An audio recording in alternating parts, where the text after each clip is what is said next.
নমস্কার বন্ধুরা, আমি সঞ্জিতা। আজকে অনেক দিন পর তোমাদের সাথে একটি রেসিপি শেয়ার করব। রেসিপিটি দেখে বলো তো কী মনে হচ্ছে? চিকেন কষা? একদমই না, এটা আজকে কাতলার কষা তোমাদের সাথে শেয়ার করব। এখানে বড় কাতলা মাছ নিয়ে এসছে, আমি এটাকে ধুয়ে পরিষ্কার করে নিয়েছি। এখানে মাংসের মতো আলু কেটে নিয়েছি, একটা বড় সাইজের আস্ত পেঁয়াজ পেস্ট করে নিয়েছি, দুটো টমেটো পেস্ট করে নিয়েছি, কাঁচা লঙ্কা আদা পরিমাণ মতো পেস্ট করে নিয়েছি, আর 4টে কাঁচা লঙ্কা আস্ত রেখেছি কাঁচা পাকা মিলিয়ে। 1 চামচ নুন, 1 চামচ হলুদ, একটু সর্ষের তেল দিয়ে ভালো করে মাছটাকে মাখিয়ে নেব। মাছটা খুব বড় মাছ, আর মাছটা খেতেও খুব স্বাদ।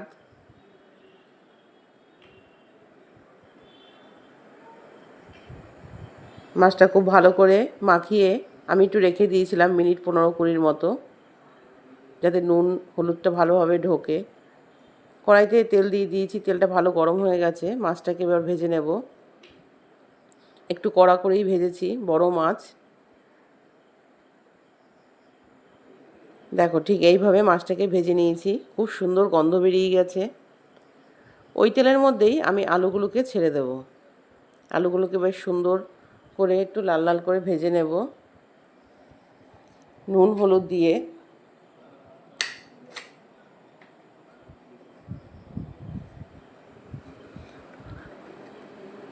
এটা চন্দ্রমুখী আলু, তার জন্য খুব তাড়াতাড়ি সেদ্ধ হয়ে যাবে। সেরকম ঢাকা দিতে হবে না, একটু ধরে ধরে গ্যাস কমিয়ে কমিয়ে ভাজলেই এটা সেদ্ধ হয়ে যাবে। আলুটা ভাজা হয়ে গেছে, আমি তুলে নিলাম। ওই তেলের মধ্যেই গোটা গরম মশলা তেজপাতা ফোড়ন দিয়ে দিলাম, দারচিনি এলাচ লবঙ্গ আর তেজপাতা দিয়ে দিয়েছি। একটা পেঁয়াজ কুচিয়ে নিয়েছিলাম, পেঁয়াজটা দিয়ে দিলাম ফোড়নটা পুড়ে যাওয়ার পর। পেঁয়াজটাকে আমি ততক্ষণ ভাজবো যতক্ষণ না পেঁয়াজটা থেকে একটা সুন্দর গন্ধ বেরোয়। নুন হলুদটা দিয়ে দেবো একবারে মাপ মতো, হলুদ দিয়ে দিলাম। এবার পেঁয়াজটাকে ভাজতে থাকবো।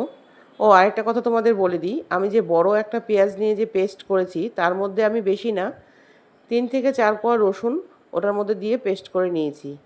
কেননা বেশি রসুনের গন্ধ মাছে ঢুকে গেলে সেটা খেতে ঠিক ভালো লাগে না আমার কাছে। তাই আমি বেশি না 3 থেকে 4 কোয়া রসুন এই পেস্টটার মধ্যে দিয়ে দিয়েছি। পেঁয়াজটা ভাজা হয়ে যাওয়ার পরে আমি পেঁয়াজটাকে পেস্ট করা পেঁয়াজটা দিয়ে দিলাম, ওটাকে একটু ভেজে টমেটোটা দিয়ে দিলাম। আদা কাঁচা লঙ্কা, 1 চামচ জিরে ধনের গুঁড়ো, 1 চামচ লঙ্কার গুঁড়ো, এগুলোকে দিয়ে ভালো করে আমি কষিয়ে নেব মশলাটাকে। মাছটা খেতে এত দারুণ হয়েছিল, তার জন্য তোমাদের সাথে এটা শেয়ার করলাম। তোমরা এইভাবে একদিন ট্রাই করে দেখবে।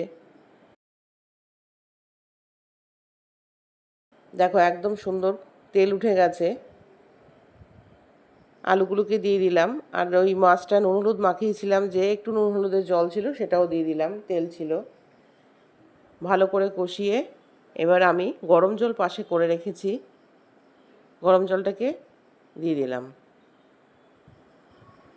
তোমাদের যদি আমার এই রেসিপিটি ভালো লেগে থাকে তাহলে চ্যানেলটিকে সাবস্ক্রাইব করে দিও, পাশে থাকা বেল আইকনটি প্রেস করে দিও, তাতে আমার পরবর্তী ভিডিও তোমাদের কাছে পৌঁছে যাবে। ঝোলটা আমার পুরো ফুটে গেছে। এবার আমি মাছগুলোকে সব দিয়ে দেব। মাছগুলো দিয়ে একটু ফুটিয়ে নেব, ফুটিয়ে নিয়ে এখানে ঘি আর একটু গরম মশলা দিয়ে দেবো, গরম মশলার গুঁড়ো।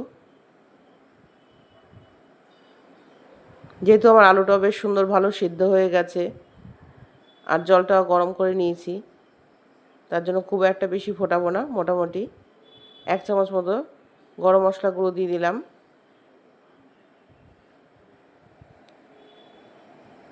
1 চামচ ঘি দিয়ে দিলাম। 2 মিনিট ফুটিয়ে এবার আমি গ্যাসটাকে অফ করে এটা মিনিট 5-এর জন্য ঢাকা দিয়ে দেব, ফ্লেভারটা ভালো হওয়ার জন্য। ঢাকা দিয়ে রেখেছি। দেখো, তোমাদের নামিয়ে পরিবেশন করে দেখাচ্ছি। লাগছে তো চিকেন কষার মতো,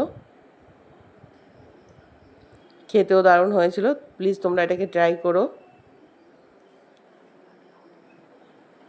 যদি তোমাদের রেসিপিটি ভালো লেগে থাকে তাহলে অবশ্যই আমাকে কমেন্টে তোমরা জানাবে। সবাই ভালো থাকবে, সুস্থ থাকবে।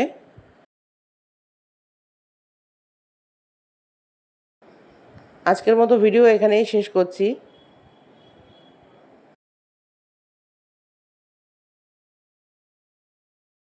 টাটা।